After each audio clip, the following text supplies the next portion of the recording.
She had exactly 75 cents, 3/4, just enough for the city bus back home, and the stranger beside her didn't have a dime. What she did next would change her life forever.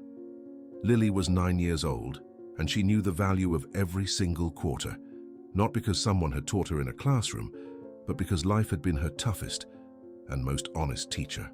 When you grow up watching your mom count out spare change on the kitchen table, trying to decide between buying bread or paying the electric bill, you learn pretty darn quick.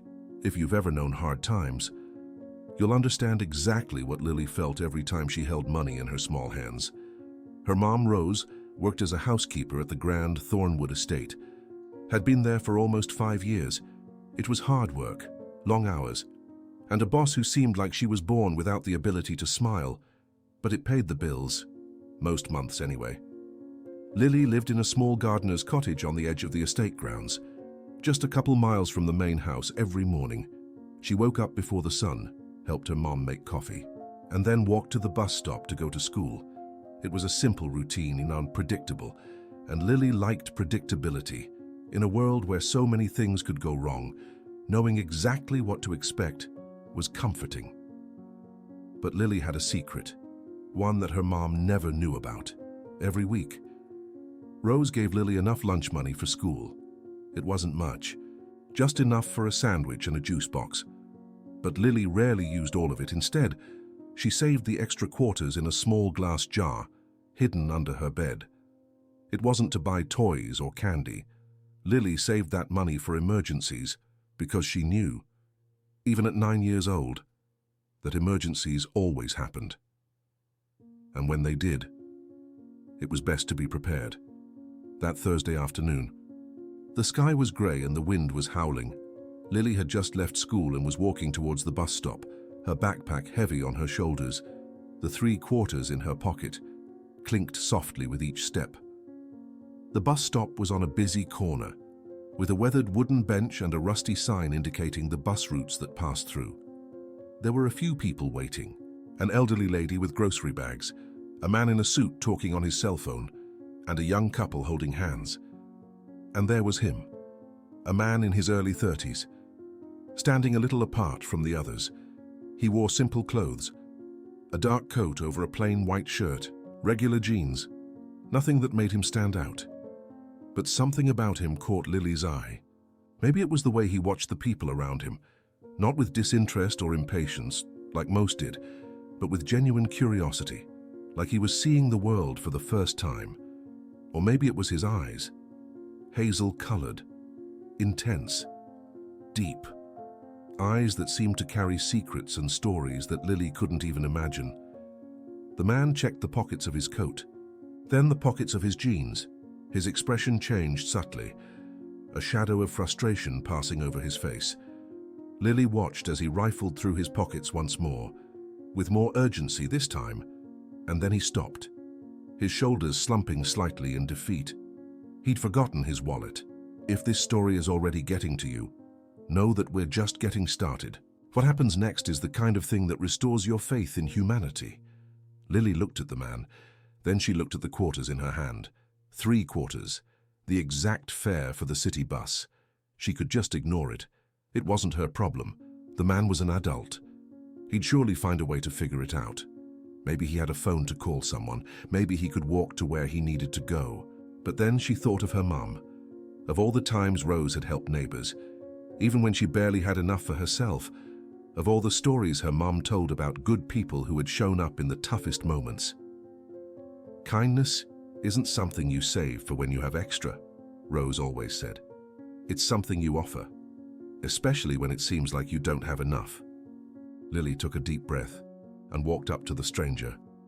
"Excuse me, mister?" The man turned, surprised to be addressed.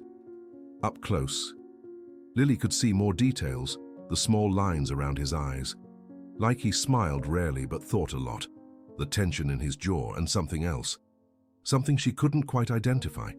A kind of invisible weight on his shoulders. Yes, his voice was deep, controlled, polite, but distant. Lily held out her hand, in her small palm. The 3/4 gleamed under the grey light of the day. "I saw that you don't have any money for the bus. You can use my quarters." The man looked at her in a strange way, like he was seeing something that no one else did. For a moment, neither of them said anything. The wind blew, making Lily's hair dance around her face. The people around them continued with their lives, oblivious to the small moment that was happening on that corner. And then the man spoke. "Why would you do that?" The question took Lily by surprise. She tilted her head, thinking, "Because you need them. But this money is yours. Won't you need it?" Lily shrugged. "I can walk home, it's not that far." It was a lie, it was almost 3 miles, but Lily had walked farther distances before. The man studied her for a long moment. His hazel eyes seemed to look right through her. Seeing past the little girl in the school uniform and worn backpack, seeing something that maybe she didn't even know she had. "What's your name?" he asked. Lily Martinez." The man nodded slowly. "And your mom, Lily? Does she know you give your money to strangers?" Lily felt her face flush. "My mom says we should help people when we can. She'd be proud." Something flickered across the man's eyes, an emotion that Lily couldn't quite place. Softness, maybe, or admiration. "She sounds like a very wise woman." "She is," Lily smiled. "She's the kindest person I know." The bus appeared at the corner, its headlights cutting through the grey afternoon. The people began to move towards the bus stop. The man looked at the quarters in Lily's hand. Then he looked back at her. "Are you sure?" he asked one last time. Lily nodded firmly. "I am." With an almost reluctant movement, the man took the quarters. His fingers brushed Lily's palm, and she noticed that his hands were rough in some places, but surprisingly soft in others, hands that told contradictory stories. "Thank you, Lily Martinez," he said, and his voice carried a weight that she didn't understand. "I won't forget this," Lily smiled. "You're welcome, mister. Have a good day." She turned and started walking in the opposite direction, her backpack swinging on her shoulders. She didn't look back. She didn't see the man standing there, watching her go. She didn't see the other man, older, with graying hair, approach him with a worried expression. And she definitely didn't hear the conversation that happened after she disappeared from view. "Your Majesty," the older man said in a low voice, "we should return to Thornwood Estate. We have meetings." The man with the honey-colored eyes raised his hand, silencing him. "Thomas," he said, his voice different now, laced with something the butler hadn't heard in a long time. "Find out everything about this girl. I want to know who her mother is, where she works, where they live." Thomas blinked, surprised. "Your Majesty?" The man, Lord Cale Thornwood, the Dragon King of the entire kingdom, looked down at the 3/4 in his hand. "She gave me everything she had, but Thomas, without knowing who I am, without expecting anything in return." He closed his fingers around the quarters. "It's been a long time since someone did something genuine for me. A long time since I've seen kindness that wants nothing in return." Thomas nodded slowly. "I understand, Your Majesty. I'll find out." The city bus pulled away, carrying its passengers toward their destinations. But the Dragon King remained standing for another moment, looking in the direction Lily had disappeared. A 9-year-old girl had just given him the most valuable thing he'd received in years, and she didn't even know it. Lily walked for almost an hour to get home. Her feet ached, and she was hungry. But she didn't regret it.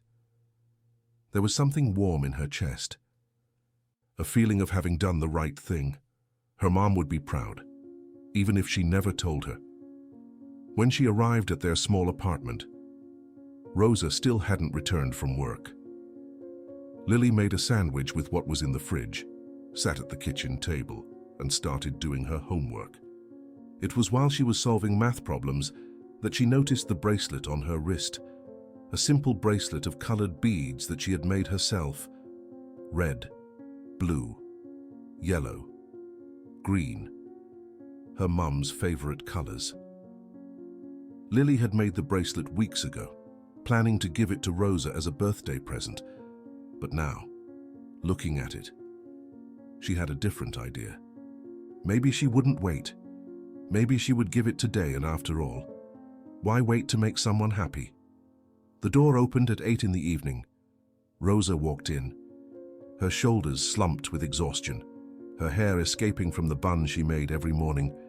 But when she saw Lily running towards her, a smile lit up her face. "My sweet girl," she said, hugging her daughter tightly. "How was your day?" "It was good, Mom." Lily hesitated for a moment. "I helped someone today." Rosa pulled back to look into her daughter's eyes. "Really? Tell me." And Lily told her. About the man at the bus stop, about the 3 quarters, about the walk home. She expected her mother to be worried, or even angry that she had given away her lunch money. But Rosa did something Lily didn't expect. She started to cry. "Mom, Lily was scared." "What's wrong? Did I do something wrong?" Rosa shook her head, wiping away tears with the back of her hand. "No, my daughter. You did exactly what I've always dreamed of teaching you." She pulled Lily into another hug. "I am so proud of you." That night, while Rosa was preparing dinner, Lily put the beaded bracelet on her mother's wrist. "What's this?" Rosa asked, her eyes wide. "I made it for you." Lily smiled. "Because you're the best mom in the world." Rosa looked at the bracelet, then at her daughter, and more tears streamed down her face. But this time they were tears of pure happiness. What would you have done? Let me know in the comments. Would you have given your last quarters to a stranger? Meanwhile, back at Thornwood Estate, a silent investigation was underway. Thomas, the king's trusted butler, had spent the entire afternoon researching, and what he discovered was both simple and extraordinary. Lily Martinez, 9 years old, daughter of Rosa Martinez, a housekeeper at Thornwood Estate for almost 5 years. They reside in the gardener's cottage. The mother works under the direct supervision of Ms. Whitmore. Kyle was in his private study when Thomas brought the information. The room was large, with bookshelves covering the walls, and a huge window overlooking the Thornwood Estate gardens. But the king wasn't looking at the view. His eyes were fixed on the 3 quarters on his desk. "Ms. Whitmore," Kyle repeated the name. "Tell me about her." Thomas hesitated.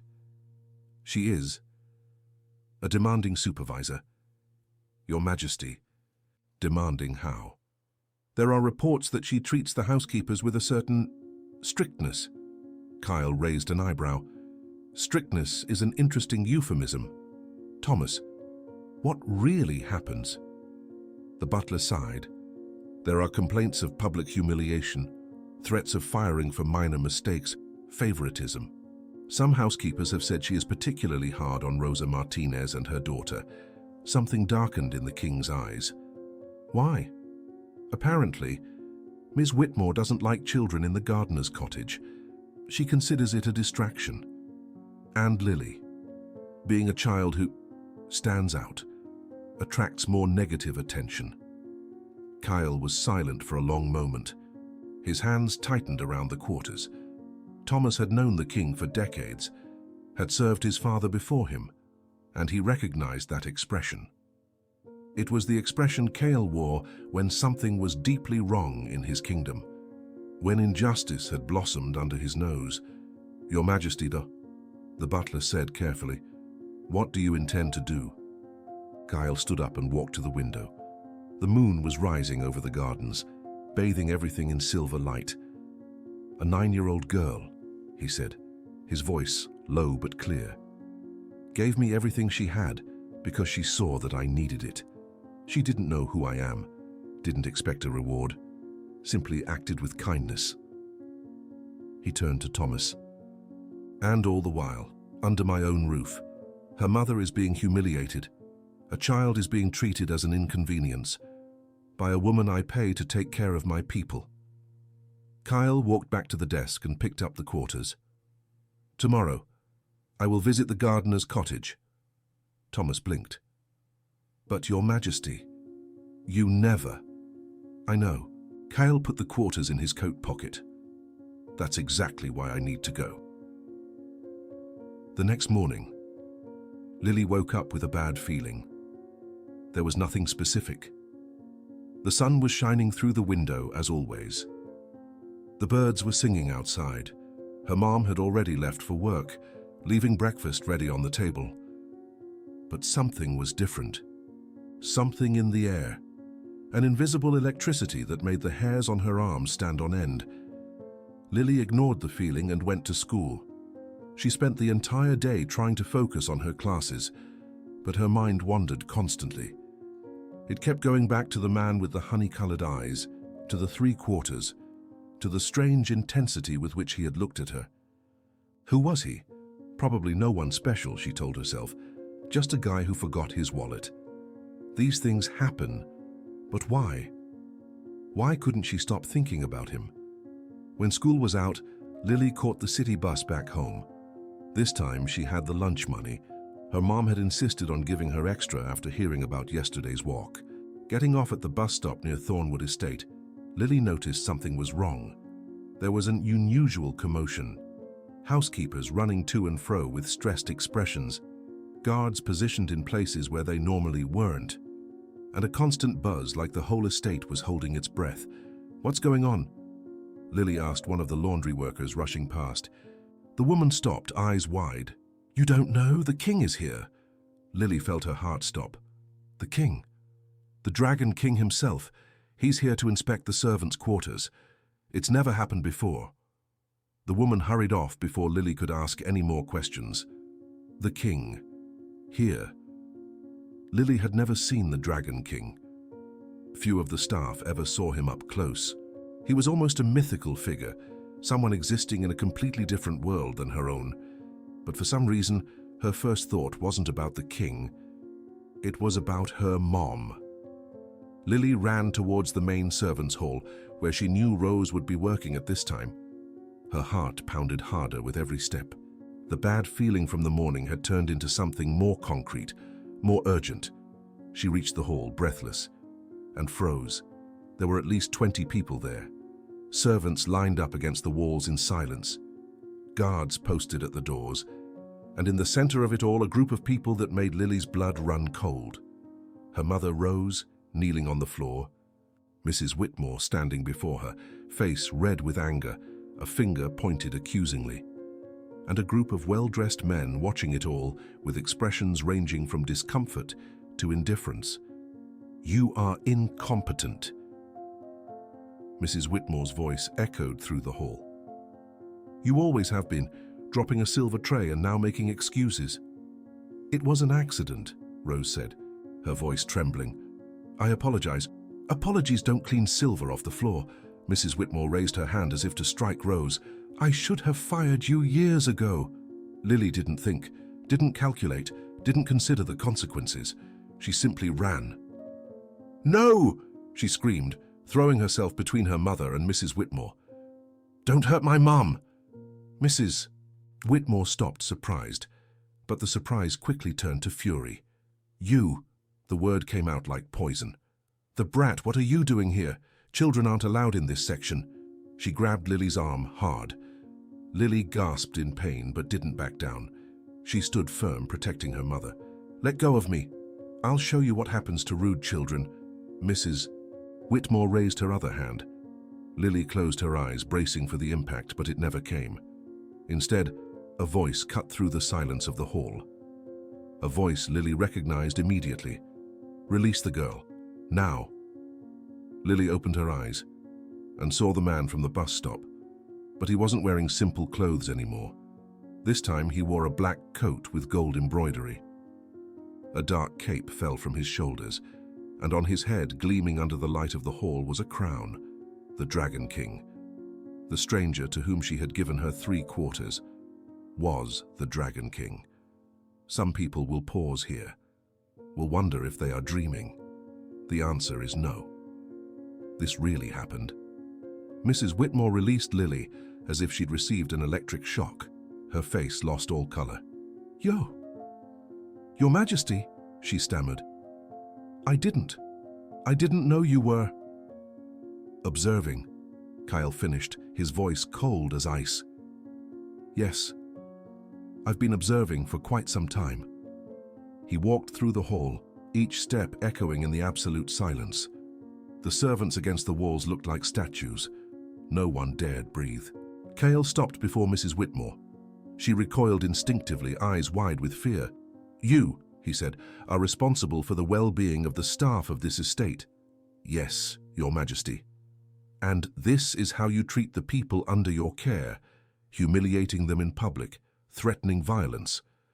Mrs. Whitmore opened her mouth to answer, but no sound came out. Kyle turned to Rose, who was still kneeling, holding Lily close. Mrs. Martinez, he said, his voice completely different now, gentle and respectful. Please, stand up. Rose obeyed, trembling.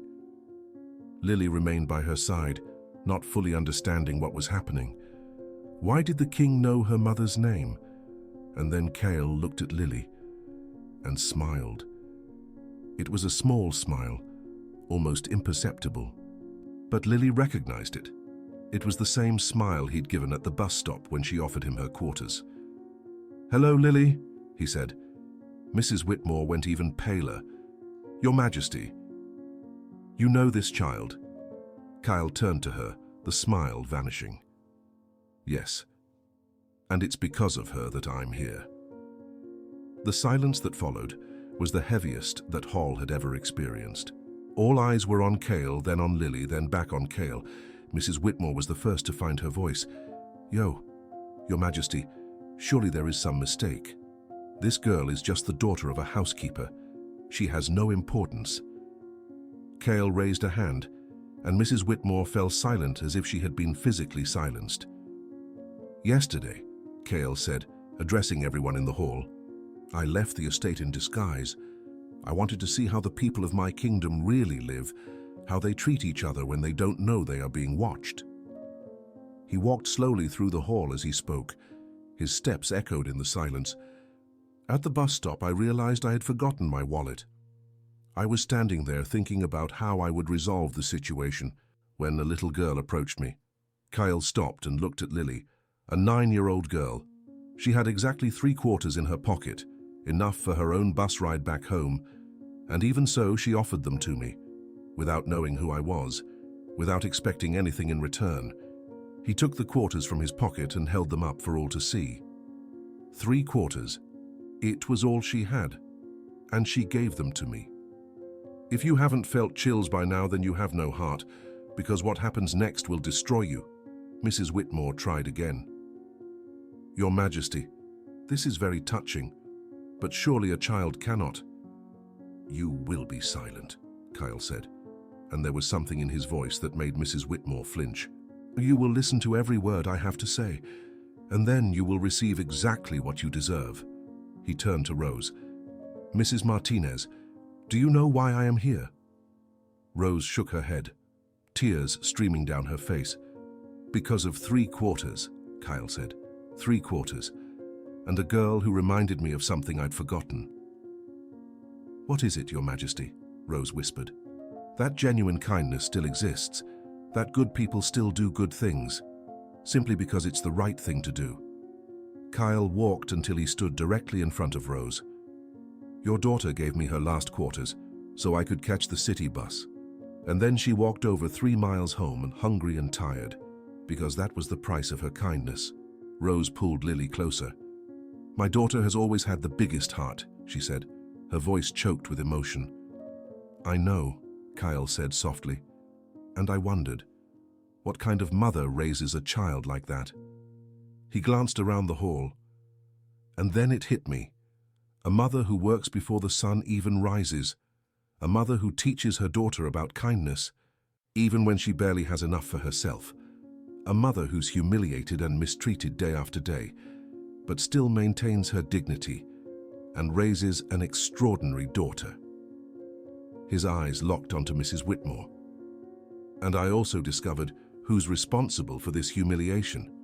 Mrs. Whitmore took another step backward. Your Majesty, I'm just maintaining discipline. Discipline? Kyle laughed, but there was no humor in his voice. You call that discipline? Humiliating people in public? Threatening violence against a mother? Grabbing a child by the arm? He took a step toward her. I saw everything, Mrs. Whitmore. I was watching. From before you even started yelling at Mrs. Martinez. I saw how you treat people when you think no one important is looking. Your Majesty, please, Mrs. Whitmore, you're fired. The words landed like a death sentence. Mrs. Whitmore paled even further, if that was even possible. You have 1 hour to gather your belongings and leave Thornwood Estate. Never set foot on this property again. But where will I go? What will I do? Kyle stared at her, without a trace of pity. That's what you should have thought about, before mistreating the people under your care. Now, you'll find out what it's like to be treated the way you treated others. Mrs. Whitmore looked around the hall, searching for support. But all the staff avoided her gaze. None of them moved to help her. Guards, Kyle said. Escort Mrs. Whitmore out. 2 guards stepped forward and took Mrs. Whitmore by the arms. She didn't resist. She was in shock, tears streaming down her face as she was led out of the hall. As the door closed behind her, Kyle turned to the assembled staff.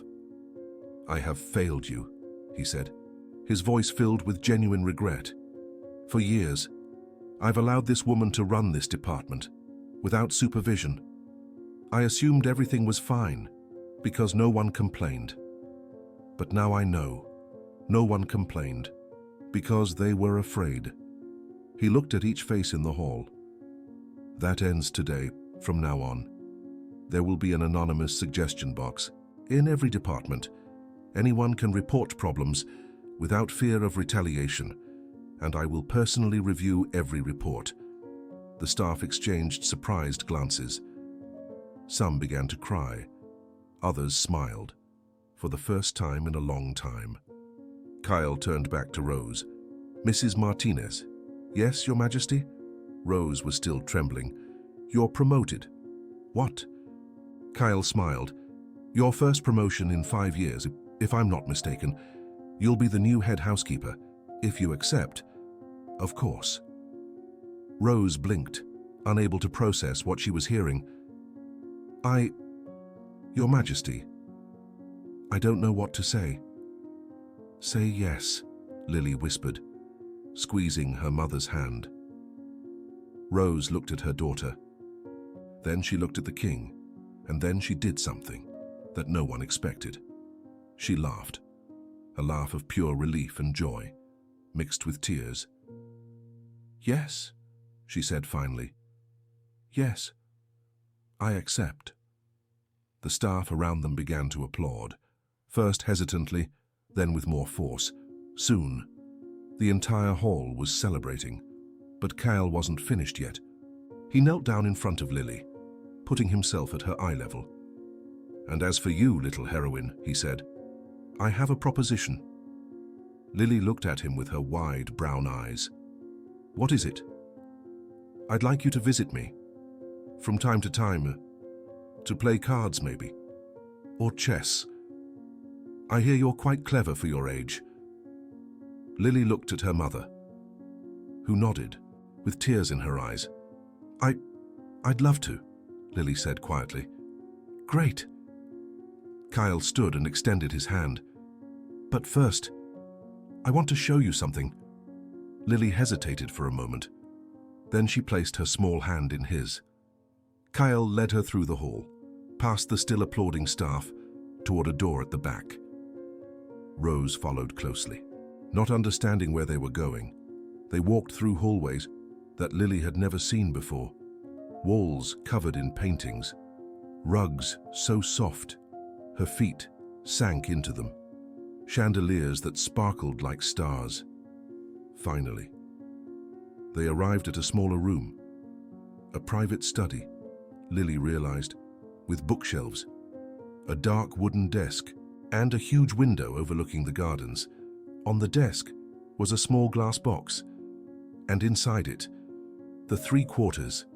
Lily's eyes widened. You kept them." Kyle nodded. "These quarters are the most valuable gift I've received in many years. Maybe the most valuable I've ever received." He picked up the box and showed it to her more closely. "I keep them here, curious, to remind myself every day that kindness exists, that good people do good things without expecting anything in return, that a 9-year-old girl showed me more about humanity than all the advisors and nobles I know." Lily felt tears welling up in her eyes. "It was just bus fare," she said softly. Kyle smiled. "No, it was much more than that. This story shouldn't exist. There shouldn't be a world where a child needs to give away her last quarters to make a stranger smile. But that's the world we live in, and sometimes the smallest actions create the biggest waves."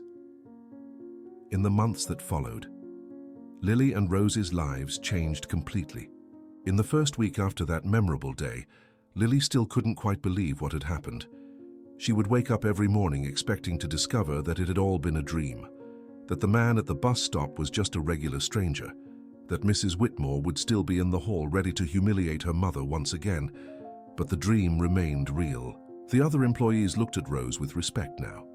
They greeted her with genuine smiles. They asked her opinion on things they used to decide without consulting her, and they looked at Lily too, no longer as the brat who shouldn't be there, but as the girl who had done the impossible, the girl who had touched the heart of the Dragon King. Lily didn't know how to deal with this attention.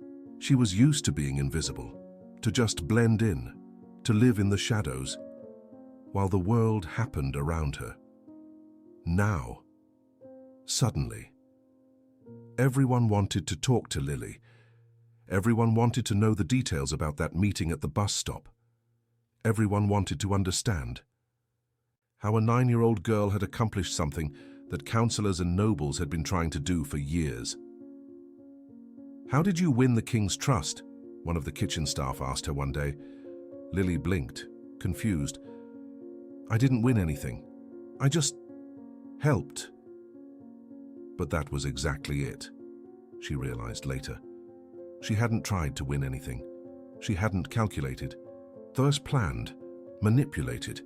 She had simply seen someone needing help, and she had helped.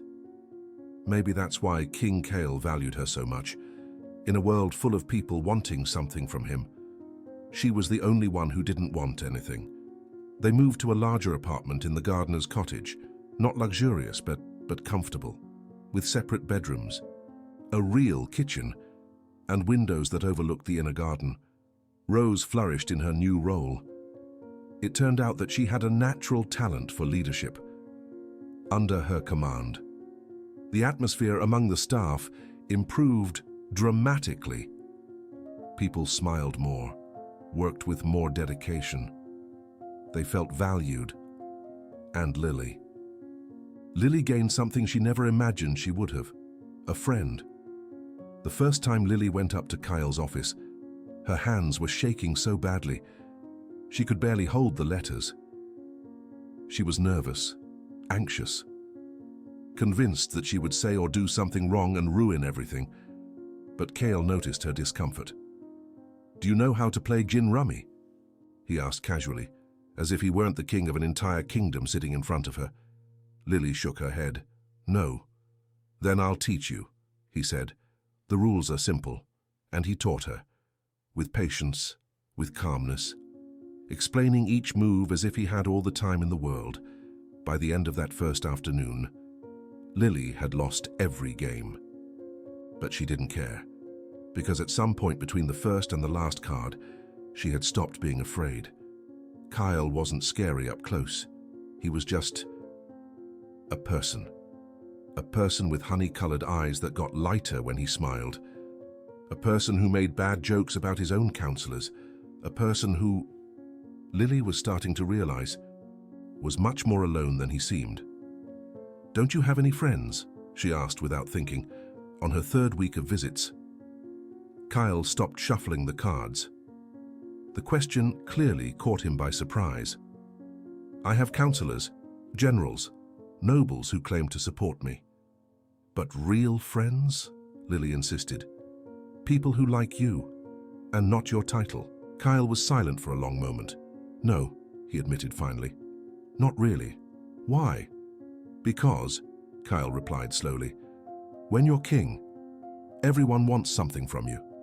Everyone has an agenda. Everyone is calculating how they can use your friendship to gain power, money, influence." He looked at Lily. "You're the first person in many years who doesn't want anything from me, who is here simply because you like being here." Lily thought about that. "I like playing cards," she said finally. "And you're funny, even when you tell bad jokes." Kyle laughed, a genuine laugh that echoed through the office. "My jokes are not bad. They are. They are not." "They are," Lily smiled, "but I like them anyway." And at that moment, something changed between them. They weren't just the king and the housekeeper's daughter anymore. They were just two people who understood each other. Two people who, against all odds, had become friends. Every Friday afternoon, after school, she went up to the king's private office, and they played cards. In the beginning, Kyle always won, but Lily was a quick learner. After a few months, she started to win occasionally, and when that happened, Kyle laughed, a genuine laugh that few in the Thornwood estate knew. The servants began to notice the change. The king seemed lighter, more present, more human. There was something that few knew about Kyle Thornwood. Before becoming king, he had had a family, a wife, a young daughter. They had died in a fire almost 10 years ago, when the princess was only 4 years old.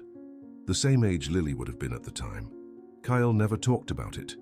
It was a forbidden subject in the Thornwood estate, but Thomas knew, and watching the king interact with Lily over the months, he began to understand something that others didn't see. Lily wasn't replacing the daughter Kyle had lost. That would be unfair to both of them. But she was doing something equally important.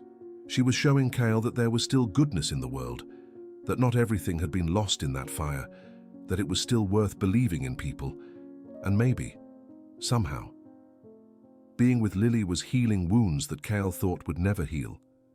Rose noticed it too. One evening, while she and Lily were having dinner in their new apartment, she asked, "You like the king, don't you?" Lily nodded, chewing her rice. "He's nice. And funny. Even when he doesn't think he is." Rose smiled. "You know that not everyone gets the chance to be friends with a king?" "I know." Lily stopped eating for a moment. "But I'm not friends with him because he's king. I'm friends with him because he's him."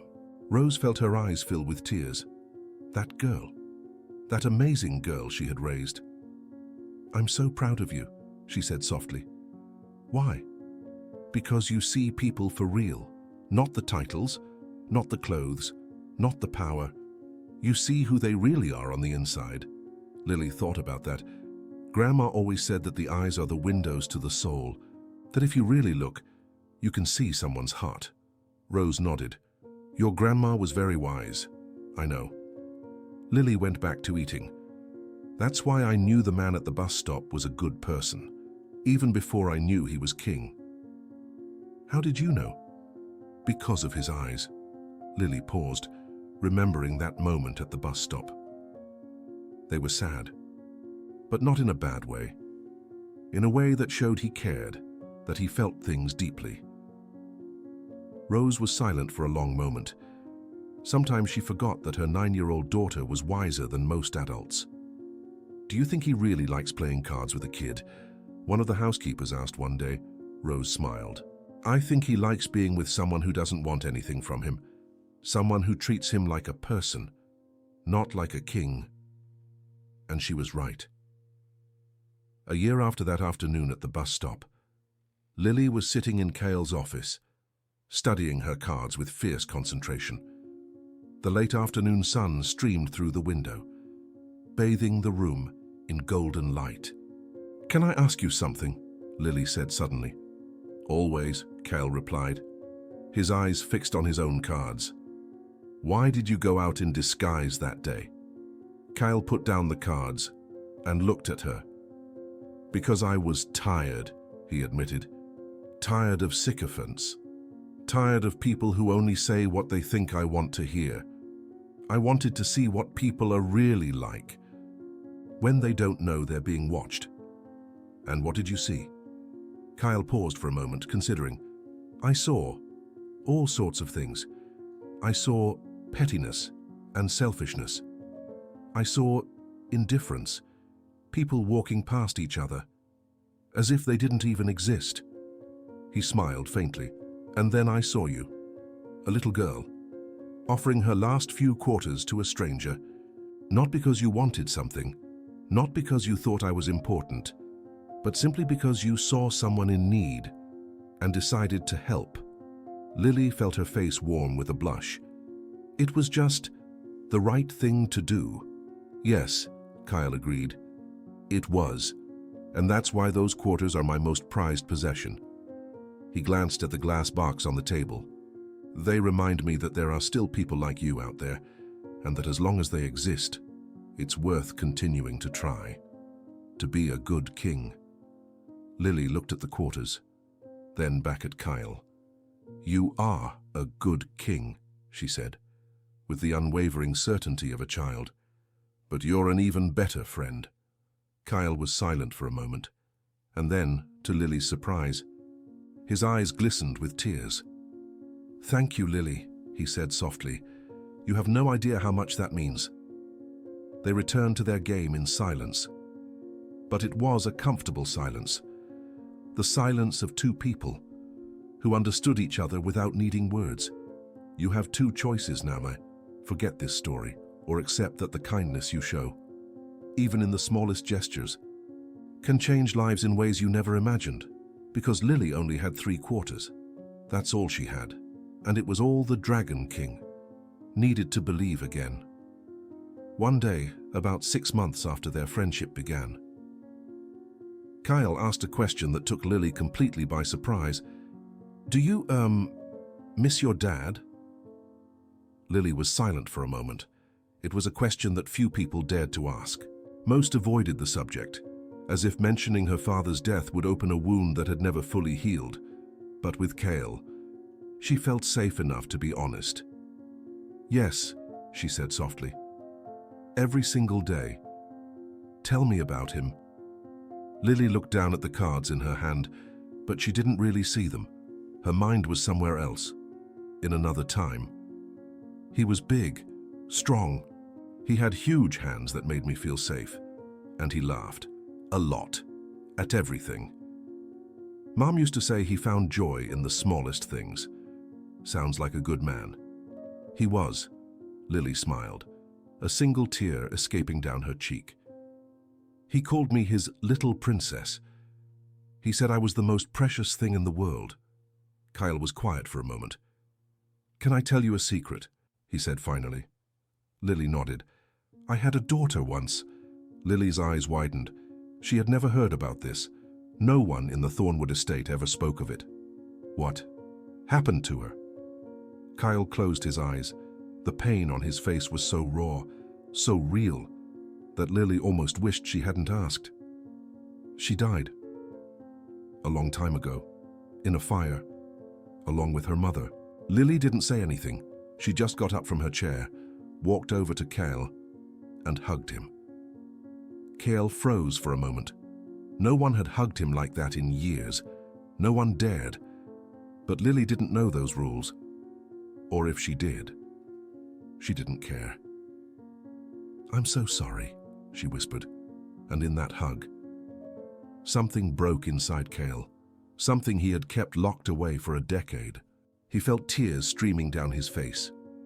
For the first time in years, "Thank you," he said, his voice hoarse. They stayed like that for a long moment, the most powerful man in the land, being comforted by a 9-year-old girl. And somehow, it wasn't strange, it was exactly as it should be. "Do you think they would be happy?" Lily asked finally. "Your wife and your daughter, knowing that you have a friend now?" Kyle thought about it. "I think so," he said. "I think they would have liked you. Very much." Lily smiled. "I bet they were nice. Good people have good people around them." Kyle laughed, wiping away his tears. "You're very wise for a 9-year-old. My grandma used to say the same thing. Your grandma sounds like she was an amazing person." She was. Lily went back to her chair and picked up her cards again. "And if she were here, she'd tell you to stop stalling and play your hand." Kyle chuckled, a genuine laugh that filled the office with light. "All right, let's play." And they did, until the sun went down, and the candles had to be lit. And when Lily finally left, Kyle remained in his office for a long time, staring at the 3 quarters in his glass box. For the first time in many years, he didn't feel completely alone. Years passed, first 1, then 2, then 5. Lily grew up, not just physically, although that happened too. She grew in knowledge, in wisdom, in understanding of the world around her. The tutors that Kyle hired were impressed from day one. Lily had a voracious mind, an insatiable curiosity that seemed to have no limits. She devoured books, like other kids devoured candy. She asked questions that left adults speechless. "Her mother, of course, is bright too," one of the tutors commented to Kyle. "But Lily has something more, a way of seeing connections that others don't, an empathy that informs her intelligence." Kyle just smiled. He already knew that. He had seen it from the very first moment. At the bus stop, at 12 years old, Lily started accompanying her mother to some administrative meetings. Rose hesitated at first, thinking it inappropriate, but Kyle insisted. "Let her observe," he said. "Let her learn. The world needs people like her." And so Lily watched. She learned how decisions were made, how conflicts were resolved, how power worked behind the scenes. At 14, she made her first formal suggestion, a small change to the housekeeper's shift system that would increase efficiency without overburdening anyone. Rose presented the idea, as if it were her own. But Kyle knew the truth. "Tell her to stop hiding," he told Rose later. "Her ideas deserve to be heard, under her name." And so Lily began to find her voice, not as the housekeeper's daughter, not as the girl with the 3 quarters, but as herself. At 16, she entered the Royal Academy, the first housekeeper's daughter, to get a full scholarship. In over 100 years. "You're going to face resistance," Kyle warned her, the night before her departure. "Many will underestimate you, some will be hostile, but remember who you are, remember where you came from, and remember," he added with a smile, "that you can visit me anytime you want." The academy was difficult. The other students came from wealthy, influential families. They had tutors since they were born, connections that opened doors before they even needed them. Lily, she had none of that, just her sharp mind, her unwavering grit, and a box of letters, her constant companions, always with her wherever she went. There were nights when she cried herself to sleep in that small room, nights when self-doubt gnawed at her, nights when she wondered if it was all just a fool's errand, that maybe, just maybe, giving up was the only real option. But then, she'd remember her grandma's stories, remember the look in her mom's eyes. When Mrs. Whitmore, the wealthy snob from Thornwood Estate, treated her like dirt, she'd remember the weight of those 3 quarters, pressing into her palm at that old bus stop. And she pushed on. By 18, she graduated valedictorian, first in her class. Jason was there in the audience, cheering louder than anyone, like embarrassingly loud, in that wonderful, supportive way only Jason could manage. "You did it, honey," Sarah whispered, hugging her daughter, tears streaming down her face, genuine pride shining in her eyes. "We did it, Mom," Lily corrected gently. "I wouldn't be here without you. Without everything you've taught me." Sarah glanced at Jason, who was watching them, a warm, heartfelt smile lighting up his face. "And without him," she added softly. Lily nodded. "And without him." College was next, and not just any college. The most prestigious university in the state. The place where senators, governors, even a future president or two had walked the hallowed halls. Jason penned her letter of recommendation himself, not because Lily needed his influence, her stellar grades and achievements spoke volumes, but because he desperately wanted the world to know that he believed in her, that she had the potential to do amazing things. "This young woman represents the best of us," he wrote, his words carefully chosen. "Her kindness is matched only by her keen intellect, her character, only by her unwavering determination. If you seek someone to change the world, look no further." The university accepted her before they even finished reading the letter. Seriously, they practically begged her to come. Lily absolutely thrived there. She soaked up knowledge like a sponge, majoring in political science, economics, history. She learned about international relations, trade agreements, fiscal policy. But she never forgot where she came from, never lost sight of her roots. Her senior thesis, it was about the critical importance of social mobility for the stability of a nation. How opportunities should be based on merit, not birthright, not connections, not where your parents went to school. "It's revolutionary," her advisor told her, a mixture of admiration and concern in his eyes. "Some people just are going to push back hard." "Then it's necessary," Lily replied, her voice firm, resolute. At 22, she graduated. Again, at the top of her class, this time. There was a job offer waiting for her. Policy advisor to the governor. The youngest person ever to hold the position. Ever. Jason awaited her answer, in his private office, next to the glass display case, still housing those 3 quarters, gleaming under the soft light. "You don't have to accept," he said gently. "If you prefer a different path." Lily smiled, a radiant, genuine smile that reached her eyes. "I know, but this is the path I choose. This is where I can make the biggest difference." And she did. In the years that followed, she became one of the most respected voices in the state government, championing policies that lifted up the most vulnerable, creating educational programs for underprivileged kids, reforming the state's hiring practices to ensure fair treatment for everyone. There was resistance, Machen, of course, just as Jason had predicted. Some old money politicians viewed her as an outsider, a nobody who didn't deserve a seat at their table. But Lily had learned to navigate those treacherous waters. She'd learned that her greatest strength wasn't her position, but her unwavering integrity, her innate ability to see people as people, not as pawns on a chessboard.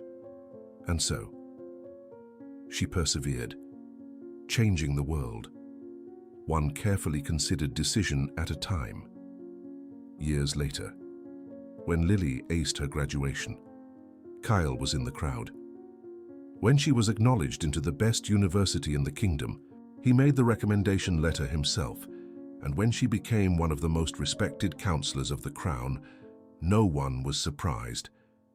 But the most important thing wasn't the accolades. It was the Friday afternoons, because even when Lily had high-stakes meetings, even when the weight of the world seemed to rest squarely on her shoulders, she always made time to play cards with an old friend.